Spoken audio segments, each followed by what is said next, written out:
दर्शन नमस्ते टक्राउन चाहे यति बसाइमा म शङ्कर चन्द। अब मैले तपाईँको सामु एउटा भिडियो लिएर आएको छु।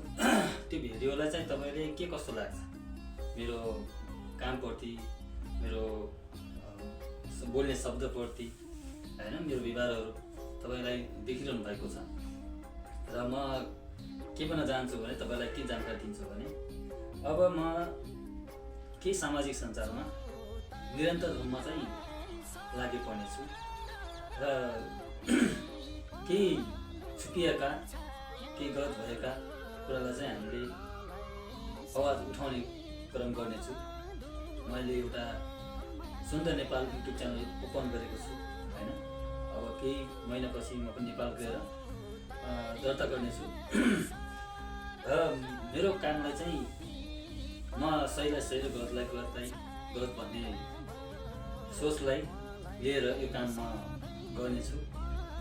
कुनै पनि मान्छेले आफ्नो यस्तो बाहिर गओस्, गलत गर्नु हुँदैन भन्ने मेरो भनाइलाई चाहिँ मेरो युट्युब च्यानल छ सुन्दर नेपाल हैन।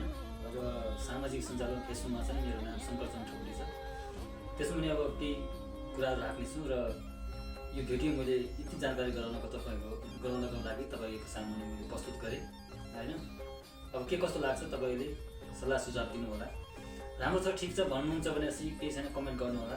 नै ठिक छ, अब यस्ता कुरामा लाग्नुहुन्न, यो यस्तो हुन्छ उस्तो हुन्छ भनेर केही कुराहरू गर्नुहुन्छ भने त्यसलाई पनि जानकारी दिएर हामी तपाईँको सामुमा केही कुराहरू के कारण यस्तो हुन्छ, के कारण यस्तो हुँदैन भन्ने कुरालाई म तपाईँको सामु तपाईँको क्वेसन सोध्नेछु र तपाईँले त्यसको बारेमा चाहिँ सबै जानकारी दिनु होला। मैले जानेको कुरालाई म प्रस्तुत गर्नेछु र नजानेको कुरालाई चाहिँ म सिकाइ माग्नेछु र सिक्दै आउने पनि छु र आफूले जानेको कुरालाई सिकाउनेछु केही मार्फत। त्यसैले गर्दा यो कुरा मैले तपाईँलाई जानकारी गराएँ, त्यसको लागि धन्यवाद सम्पूर्णलाई हैन। हवस्, नमस्ते।